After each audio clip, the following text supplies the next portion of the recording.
बच्चों, आज मैं आपको एक मजेदार और ज्ञानवर्धक कहानी सुनाने जा रहा हूं। इस कहानी से आप जानेंगे कि पानी कैसे घूमता रहता है और हमारे जीवन के लिए इतना महत्वपूर्ण क्यों है। इसे हम जल चक्र कहते हैं। तो चलिए कहानी शुरू करते हैं। एक बार आरव और सिया अपने बगीचे में खेल रहे थे। अचानक बारिश होने लगी। सिया ने खुशी से बारिश में नाचते हुए पूछा, भैया, यह बारिश कहां से आती है? आरव ने सोचा और कहा, मुझे नहीं पता, चलो दादाजी से पूछते हैं, वो हमें समझाएंगे। दोनों तुरंत दादाजी के पास गए और पूछा, दादाजी, बारिश कहां से आती है और यह फिर कहां चली जाती है? दादाजी मुस्कुराए और बोले, बहुत अच्छा सवाल है बच्चों, चलो मैं तुम्हें जल चक्र की कहानी सुनाता हूं। यह प्रकृति का एक अद्भुत जादू है।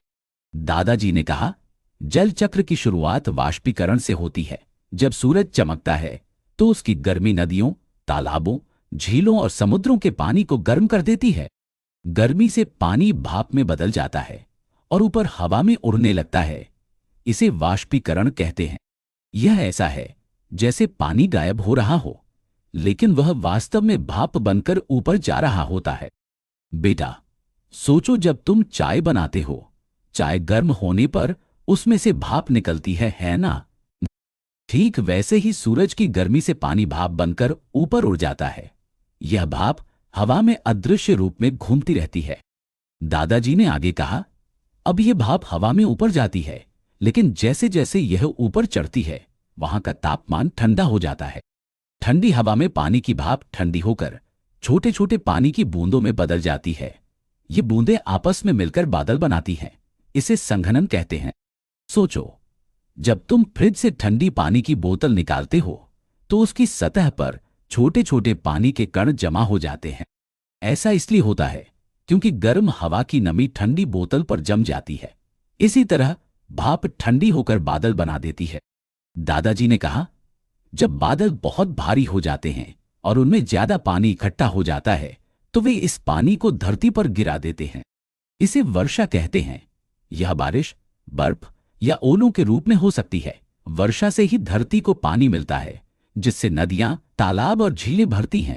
सोचो, अगर तुम एक कप में पानी डाल रहे हो और वह कप भर जाए तो पानी बाहर गिरने लगता है ना?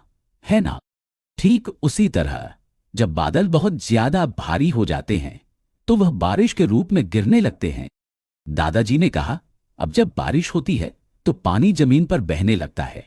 यह पानी नदियों, तालाबों और समुद्रों में जमा हो जाता है। इसे बहाव कहते हैं। यह पानी वापस सूरज की गर्मी से भाप बनता है और फिर ऊपर चला जाता है। इस तरह जल चक्र लगातार चलता रहता है। सोचो, जब तुम एक बगीचे में पानी डालते हो तो वह पानी जमीन पर बहकर किसी गड्ढे या नाली में चला जाता है। इसी तरह बारिश का पानी भी नदियों और समुद्रों में जाकर जमा हो जाता है। यह पानी फिर से वाष्प बनकर ऊपर चला जाता है। दादाजी ने समझाया, जल चक्र हमारे जीवन के लिए बहुत जरूरी है। यह हमें पीने का पानी, खेती के लिए पानी और नदियों और झीलों को भरने के लिए पानी देता है। अगर जल चक्र नहीं होता तो हमारी धरती सूख जाती और जीवन संभव नहीं होता। दादाजी ने कहा, सोचो, पानी एक यात्रियों की तरह है। वह समुद्र से भाप बनकर आसमान में बादल बनता है, फिर बारिश के रूप में जमीन पर आता है और नदियों के जरिए वापस समुद्र में चला जाता है। इस यात्रा को ही जल चक्र कहते हैं। तो बच्चों, इस कहानी से हमने सीखा कि जल चक्र सूरज, हवा, बादल और पानी के बीच एक अद्भुत प्रक्रिया है। यह प्रकृति का जादू है जो धरती को हरा भरा और जीवित रखता है। अगली बार जब बारिश हो तो इसे याद रखना कि यह जल चक्र का हिस्सा है।